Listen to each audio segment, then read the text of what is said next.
Welcome back, you filthy exiles. So, I'm finally back after a few weeks. I've been working away. And anyway, I sort of built this build before I left and I didn't have a chance to make a video for it. But this is my HOAG.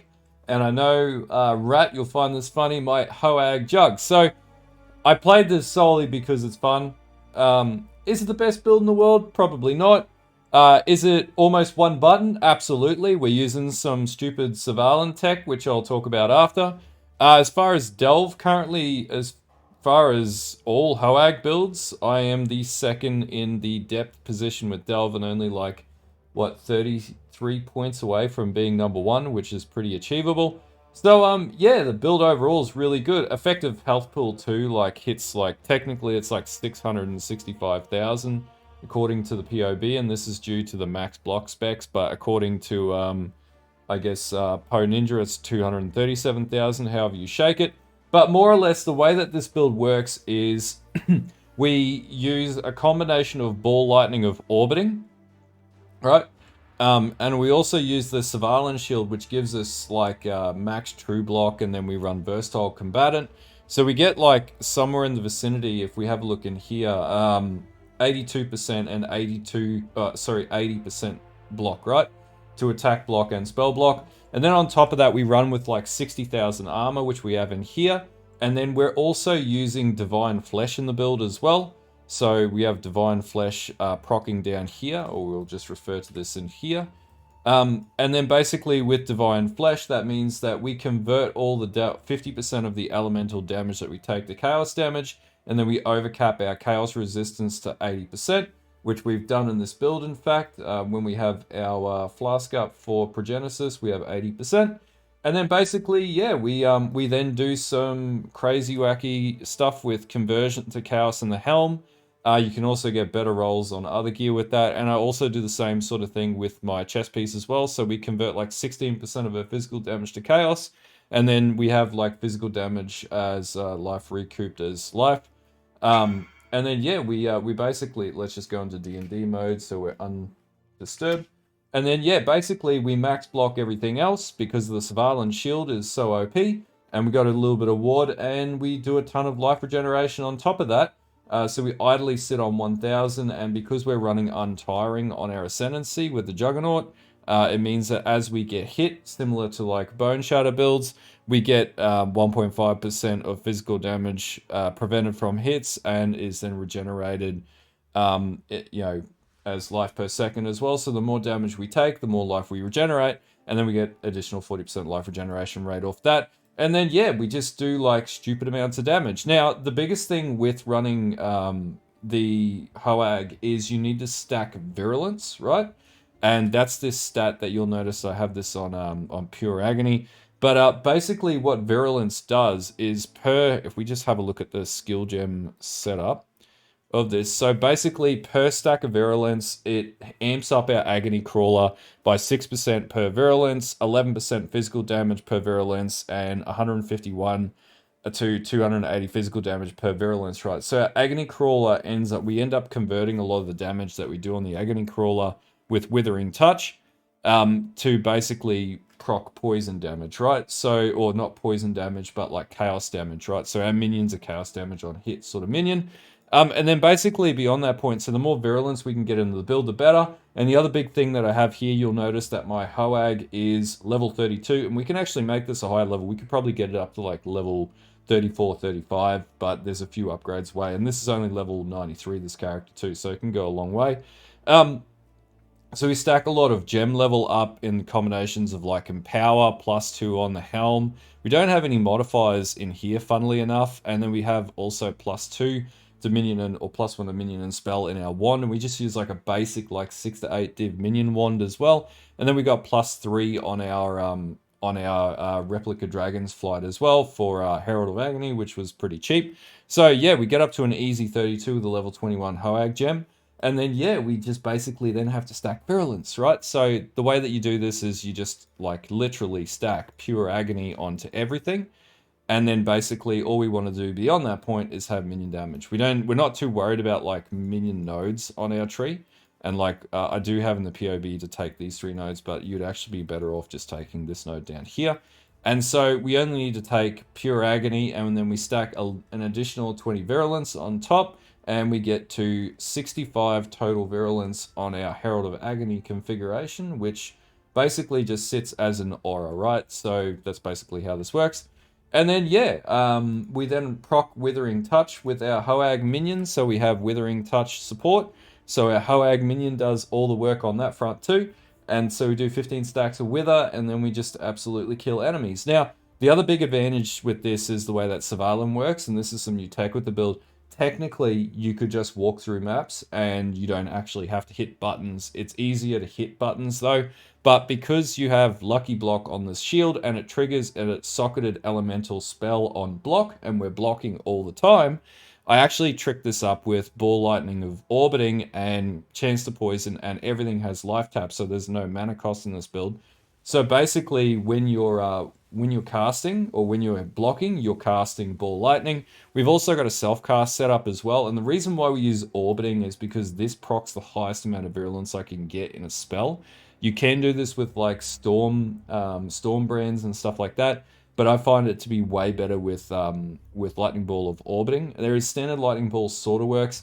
Again, not as good as Orbiting when you're versing bosses. And the other thing we then do is we use Trigger Socketed Spell when we use a skill in our wand, and then we run Desecrate, we run Life Tap, and we run Spirit Offering, which increases the crit on our minions again and buffs up the damages further on our build.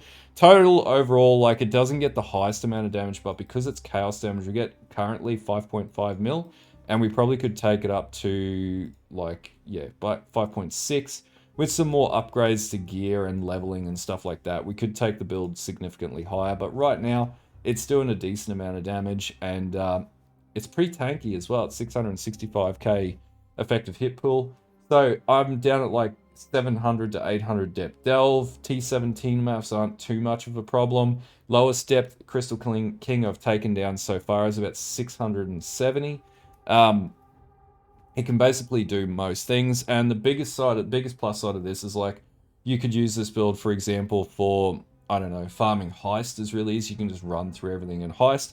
It's another option if you didn't want to play like the Cast and Stun configuration. This is very similar in that nature, where if you've got like hands that can't handle a lot of mobility in your builds, you basically only got one button and then everything autos on the build, and or you just cast on block and you run through maps anyway, so you don't need to worry about anything. But that's it for the synopsis of the build. Let's talk about the gearing and everything else as per standard, and get into the video. Okay, so as is tradition in all my videos, we're running in our configuration for Path of Building. We're running Soul of Arakali, Soul of Gruth Cool. Time spent stationary is 5. We do run a Nature's Patience in this, and because we run Unstoppable on the Ascendancy, that basically means it doesn't slow us down, so we get all the benefits of the defense of standing still, and none of the downsides whatsoever. And then, have your minions been created recently? Yes, that's pretty much always going to be the go. And note, Herald of Agony is an infinite life minion, so you don't need to worry about minion life or anything like that, which is why we run, pardon me, Awaken minion damage for the +1 to minion support skill gems.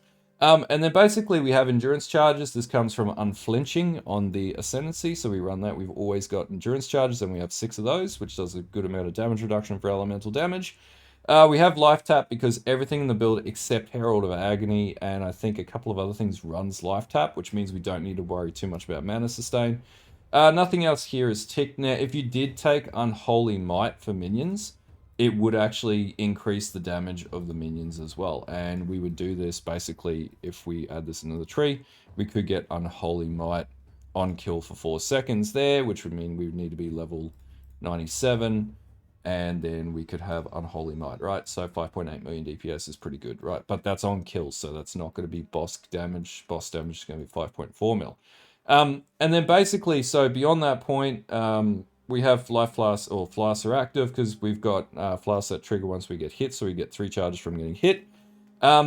We generally have you hit with a spell recently. Yes, because we run Ball Lightning of Orbiting, we're always going to be triggering that. Number of times hit, roundabouts 5. Have we use a minion skill? Yes, because when you do trigger the Herald of Agony minion, you technically trigger the minion skill to apply. And because we got Desecrate and Offering set up, yep. Virulence stack 65. This build can sustain 65 stacks on bosses with the use of the configuration that I've put together for Ball Lightning of Orbiting. Combination of this is the poison on hit. We have 68% poison on hit chance, right? So if we have a look at our main Ball Lightning skill and on offense, we've got 68% right, which doesn't sound fantastic. You want it to be higher, but because I've got a spell echo on this build, I do cast a lot, which means it's not really a big issue. I did try other combinations of configurations, and basically spell echo was the best. You could have slower projectiles, it's not as good. I tested it, doesn't work. So beyond that, this is a legitimate stat for taking down bosses. Then we have 15 stacks of Wither. This comes from the configuration on the skill setup. So on Herald of Agony, we've got Withering Touch, which supported skills have 25% chance to inflict Wither on hit. And because our HOAG minion is always up and always attacking and quite fast, you're always going to be withering enemies. Then beyond that, enemies are shocked. So obviously, Ball Lightning of Orbiting shocks. I've got it procced at like 12%, but if you can handle higher shock, damage goes up, right? So basically, then beyond that, we have Sapped Ground. This comes from the boots that we have. So our boots have an implicit drop Sapped Ground while moving. The reason why is it decreases the amount of damage that you're taking inbound as well, which obviously makes the build better. And then beyond that, it's Guardian and Pinnacle Boss. DPS, as always. So yeah, we're running around and we are doing some good damage with this. Okay, so for gearing, basically it's any old helm. In this case, a general's helm. You want a lot of armor because I want a lot of armor in this build. So the implicits, we have physical damage taken from hits as chaos because we're overcapping chaos with divine flesh. And then basically life, regeneration rate, any resistance you can fit into it, and then +2 to minions, all minion skill gems is really important. In the wand, these are like 6 to 8 div. So these are pretty lock stock standard. They might be up in like okay, they're a little bit expensive at the moment, but you could just get one without that and then cast when trigger, or if you know how to craft these, go crazy. But these are pretty common, and the implicit for 37 increased damage comes from the new content added by the township, so the rune crafting. So you want to craft that with rune crafting. So as far as the chest, it's just like a crazy good all armor chest. It is really hard to cap resistances in this build, so I got really lucky. I crafted this chest. But yeah, basically just hit it with any fossils you can, or just spam any crafting method you want. Essences will work as well until you hit some good rolls, but I am very well aware that that is a very insane list of T1 rolls on this chest piece. And then basically, Replica Dragon's Flight, we want Grave Pact for minion accuracy and double damage, and then that's going to be Herald of Agony. Try and get items and gems have 9% reduced attribute requirements, because attributes like intelligence are really hard to stack on this build. My rings, I'm running one with Herald of Agony has 41% increased buff effect, which isn't ideal, but 40% increased mana reservation efficiency. If I did have that with, pardon me, an increase in HOAG damage. This would increase my damage, but it makes it harder for me to poison enemies. Be very, very clear too, I have really good implicits on mine, so intelligence is really important, and I do get Arcane Surge on hit with spells, which makes me cast faster, right? So, and I have more mana sustain. That could be really hard. As long as you try and throttle up the intelligence, that's pretty much the best you could hope for. And then on the other ring, again, more all attributes, and then the other one has increased resistances, so 51 chaos resist. Because we're running divine flesh and our build is really meaty for regeneration and armor and stuff like that, this is a really good way to get chaos resistance. So from this one ring we get like 77% chaos res, which is really good. And then we have increased damage with our minion or our agony crawler. Obviously, SVALLIN. SVALLIN is going to be BIS in this build, and this is because of the trigger socketed elemental spell, which is going to be lightning in this case, and also beyond that point, Lucky Block, which is really powerful. And then beyond that, basically the gloves I have are pretty good too. So I did just get like any old gloves and crafted on, I just used pristine fossils, slammed it with pristine fossils until I got a decent life regeneration roll. And then I implicit crafted 20% increased damage. I do hinder enemies with spells and skills too, which means my HOAG hinders enemies too, just to do more pain to the insult. And then I did just craft on some extra minion damage too. On the boots, as far as that goes, increased armor, drop sap ground, resistances, movement speed, life, and any regen you could get. I did get strength on mine as well.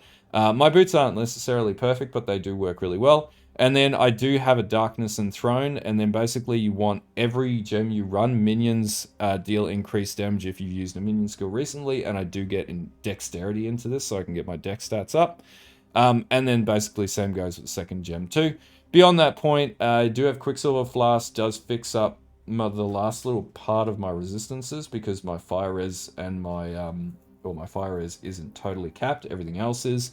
So this supplements me with some movement speed, and I got gain charges, and then also having Granite Flask as well with avoidance of shock to get the shock avoidance into the build, because I'm pretty sure I run Storm Shroud as well, so the more shock avoidance I have, then that increases my ailment resistances or ailment immunities to a pretty high level. I do have a progenisis, but you could run this without progenisis. You could just put a life flask or something like that in it. Totally up to you what you want to do with that. I run this with a combination of quartz flask as well and increased armor, and or you could switch this out with a gold flask, or you could also use a witchfire brew, which is going to increase your damage pretty significantly. And then my last flask is just a basalt flask, and I do have 27% chance to freeze, shock, and ignite during effect, which gives me increased level of shock because I'm running lightning, ball lightning of orbiting. So it means my damage with my crawler goes up if enemies are shocked. So that's basically my setup for gearing. Okay, so for gem setups, in the helm I'm running Sniper's Mark, Vitality, I'm also running Arrogance, so I do reserve my Vitality against my health pool, because I'm so tanky. And then I have Determination in a broken link, so that isn't affected by the Arrogance setup. In the wand, I've got Life Tap, Desecrate, and then Spirit Offering. You'll want Spirit Offering because this is pretty much the best. I did try things like Flesh Offering, but the attack speed doesn't compensate for the damage that Spirit Offering gives you. Then in the chest, Herald of Agony, and this needs to be level 21, pardon me, I just got a bit of an itchy nose tonight. Withering Touch as well, Pierce support, but you could get a Lionized chest, which could give you Pierce as well, but then trying to make up your resistances, you need a Mage Blood to be able to do that. And then Awaken Vicious Projectiles. I've also got Awaken Minion Damage, which gives me +1 to Minion Gems, and then a level 4 Empower setup too. And then basically in the shield, Ball Lightning of Orbiting, Life Tap, sorry, Chance to Poison as well, and then on my gloves I've got Automation, Convocation, Molten Shell, and Shield Charge. And then in my boots, I've got Spell Echo, Ball Lightning of Orbiting, Chance to Poison, and Life Tap. Okay, so for the pathing tree, we start with the Jugg, obviously, because the Jugg is the greatest ascendancy ever made. And then we do something a little different. We come across and we get Warrior's Blood in the Heart of the Warrior. We go into Diamond Skin and Robust, which we don't do with any other build. And then we come across, we get Juggernaut. I also have the increased maximum elemental resistances. Now, there's a combination of things you can do here. I found going down to be smarter because we have to stack block. So basically, we pick up the block nodes here for aggressive Bastion. You also want the 1% chance to block attack per 5% chance to block on equipped shield. Down into As the Mountain, and then also 1% to block spells per 5% attack block. Then we come down, we get Bloodless. We do get this cluster set up here, but we'll deal with that later. Then we do need the attribute nodes here, which isn't ideal, but if better gearing, you could avoid this. And then we come down and we get Versatile Combatant, and we also get Tetsudo, and then Divine Flesh, which we get from our Glorious Vanity setup. And I did get lucky with the seed number of Cold of Lightning, which is really useful because it fixes my lightning problem. And I do get armor here too. And then I pick up one node for block, and this is all I need to cap my block out in my build. And then basically we come back up. We want the second cluster set up here. We want Devotion. We want Endurance. We want this node here, which we just got a Ghastly Iron. And then we come up and get Sovereignty. We also want Auras have 10% increased effect, and we get Purity of Flesh as well. Now, cluster setups.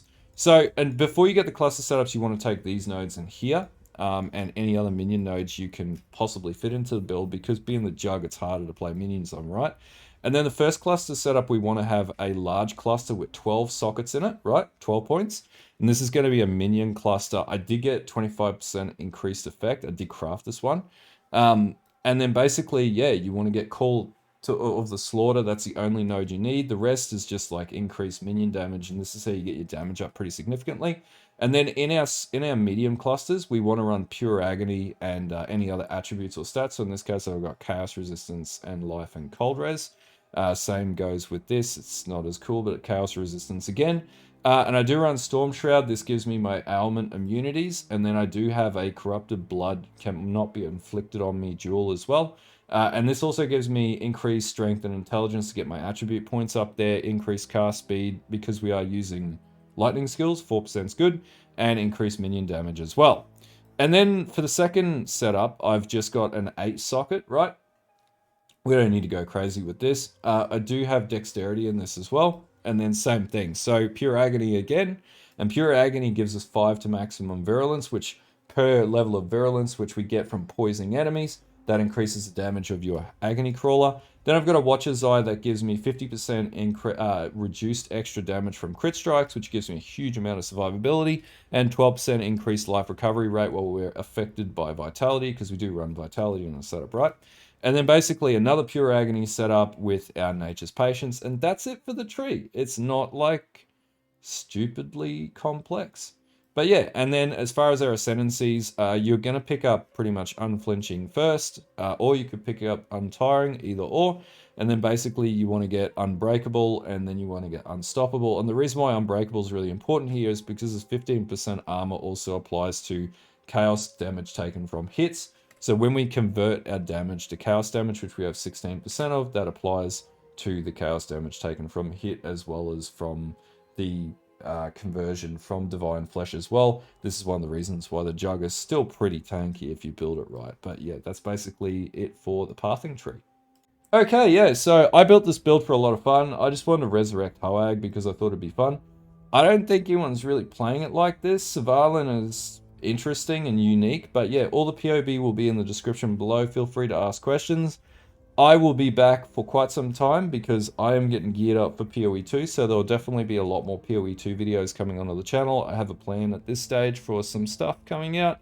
And yeah, we might do some other stuff in the league dropping off, but I have another build that I want to play in PoE right now, and that's what I'll be playing on stream.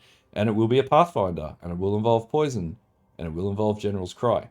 Anyway, if you like this video, don't forget to like and sub to the channel. Don't forget to follow the Twitch and the X as well, or the Twitter as it used to be called. And until next time, I will see you guys online and on stream, but have a good one.